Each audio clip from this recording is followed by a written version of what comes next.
여보, 우리도 돈 빼야 하는 거 아니야. 요즘 주말마다 부부 사이에서 실제로 오가는 대화입니다. 은행 앱을 켜면 숫자는 그대로인데 친구들 카톡 프로필엔 주식 수익 인증이 올라옵니다.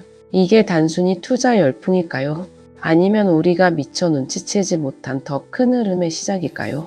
지금 이 순간에도 은행에선 조용히 그러나 엄청난 속도로 돈이 빠져나가고 있습니다. 하루에 거의 4조 원씩입니다. 새해 첫 주 단 7영업일 동안 은행에서 사라진 돈은 27조 원이 넘습니다. 서울 아파트 10만 채를 살 수 있는 금액입니다. 그 돈은 어디로 갔을까요? 증권사 계좌로 향했습니다. 지금 이 시간에도 증권 계좌는 1분에 23개씩 만들어지고 있습니다. 하루 3만 개, 1년이면 1000만 개가 넘습니다. 이건 유행이 아닙니다. 뭔가 구조가 바뀌고 있다는 신호입니다. 당신의 통장은 지금 안전한 곳에 있습니까? 아니면 아무 일도 일어나지 않는 곳에 방치되어 있습니까? 오늘은 지금 금융시장에서 벌어지는 역사적 자금 이동의 진짜 이유를 파헤쳐 보겠습니다. 먼저 숫자부터 확인하겠습니다. 올해 1월 12일 기준 국민은행, 신한은행, 하나은행, 우리은행, 농협은행 등 5대 은행의 요구 불예금 잔액은 646조 5천억 원입니다. 작년 말엔 674조 원이었습니다. 7영업일 만에 27조 4천억 원이 줄었습니다. 정기예금도 마찬가지입니다.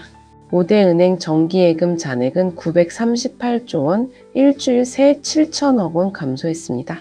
반면 증권사 상황은 정반대입니다.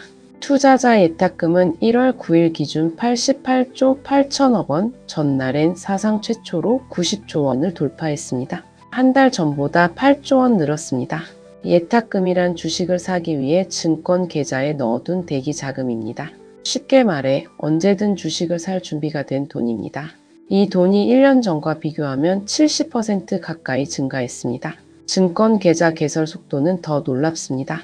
작년 초 대비 1207만 개 증가해 현재 총 9882만 개입니다. 하루 평균 3만 3천 개씩 새 계좌가 생긴 셈입니다. 대한민국 성인 10명 중 8명이 증권 계좌를 갖고 있다는 계산이 나옵니다. 왜 이런 일이 벌어졌을까요? 첫 번째 이유는 수익률 차이입니다. 은행 정기예금 금리는 연 2에서 3%대입니다. 1억 원을 1년 넣으면 이자가 200만 원에서 300만 원입니다. 그런데 코스피 지수는 작년 75.6% 급등했고 올해 들어서도 벌써 10.87% 올랐습니다. 1월 13일엔 4,692로 역대 최고치를 또 경신했습니다. JP모건, 맥커리 같은 외국계 투자은행들은 코스피가 5천은 기본, 6천까지도 갈 수 있다고 전망하고 있습니다. 이쯤 되면 포모, 즉 소외 공포감이 생깁니다. 나만 뒤처지는 거 아닌가, 지금 안 들어가면 기회를 놓치는 거 아닌가 하는 두려움입니다. 두 번째 이유는 퇴직연금 시장의 변화입니다.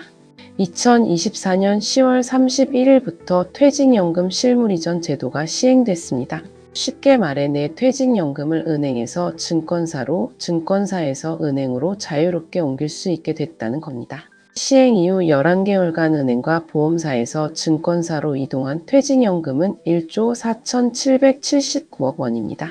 특히 신한은행에서만 4,571억 원이 빠져나갔습니다. 우리은행 3,275억 원, 국민은행 2,630억 원이 뒤를 이었습니다. 그 돈은 어디로 갔을까요? 한국투자증권으로 6,717억 원, 미래에셋증권 4,458억 원, 삼성증권 2,380억 원이 순유입됐습니다. 이유는 명확합니다. 수익률입니다. 2024년 9월 기준 증권사 확정기여형 퇴직연금 수익률은 12.11%입니다. 은행은 5.51%에 불과했습니다.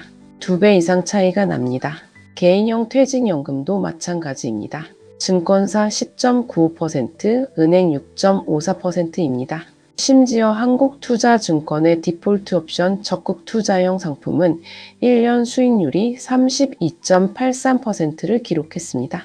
은행 예금 금리의 10배가 넘습니다. 세 번째 이유는 비투의 증가입니다.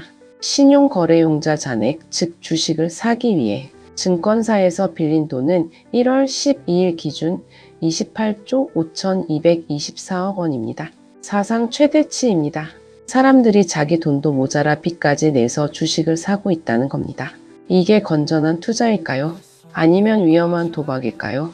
판단은 각자의 몫이지만 숫자는 분명히 심상치 않습니다. 네 번째, 제도 변화도 한몫했습니다.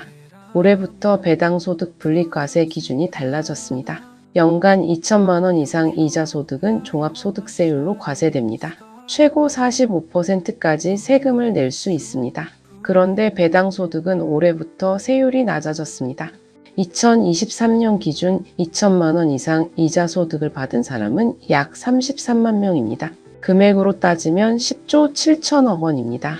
이들이 보유한 예금 규모는 연 2.5% 금리로 역산하면 약 428조 원입니다. 이 돈의 일부만 배당주로 옮겨도 시장엔 큰 충격입니다. 실제로 증권업계는 올해 100조 원 예탁금 시대가 열릴 거라고 전망하고 있습니다. 은행은 지금 최대 위기입니다.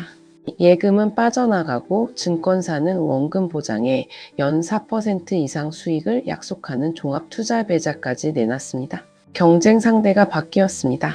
그런데 여기서 한 가지 질문을 던져야 합니다. 이게 정말 단순한 투자 열풍일까요? 모두가 주식으로 몰린다고 해서 나도 따라가야 할까요?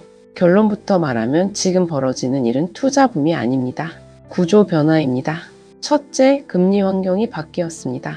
한국은행 기준금리는 2024년 10월 3.5%에서 11월 3.25%로 2025년 1월 3%로 인하됐습니다.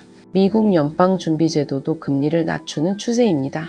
저금리 시대가 다시 오고 있다는 신호입니다. 금리가 낮아지면 예금 이자는 더 줄어듭니다. 그럼 사람들은 어디로 갈까요? 주식, 부동산, 금 같은 자산으로 향합니다. 둘째, 정부 정책이 바뀌었습니다. 정부는 자본시장 활성화를 위해 밸류업 프로그램을 추진하고 있습니다.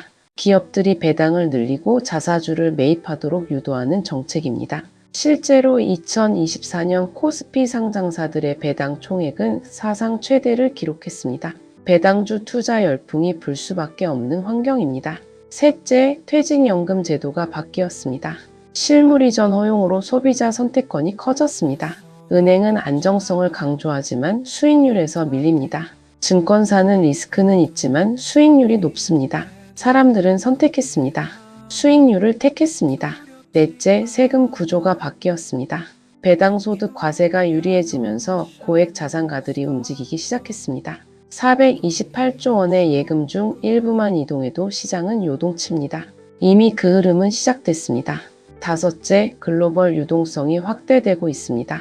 미국, 유럽, 중국 모두 경기 부양을 위해 돈을 풉니다. 그 돈은 결국 자산시장으로 흘러 들어갑니다. 한국 증시도 예외가 아닙니다.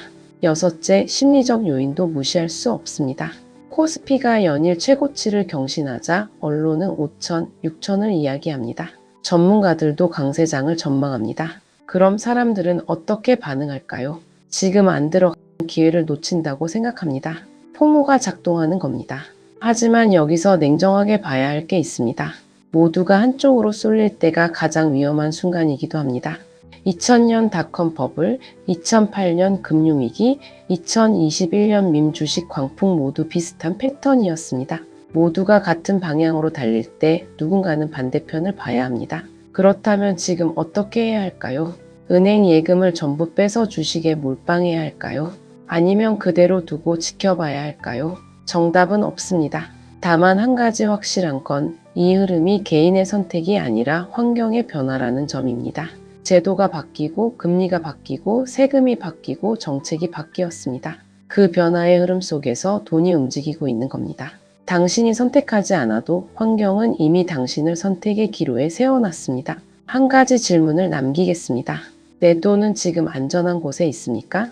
아니면 아무 일도 일어나지 않는 곳에 방치되어 있습니까? 은행이 나쁘다는 게 아닙니다. 증권사가 정답이라는 것도 아닙니다. 다만 돈이 움직이는 방향엔 반드시 이유가 있습니다.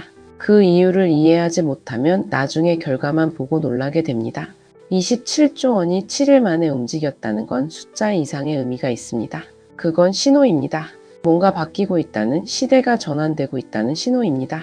2025년은 저금리와 자산 인플레이션이 본격화되는 해가 될 가능성이 큽니다.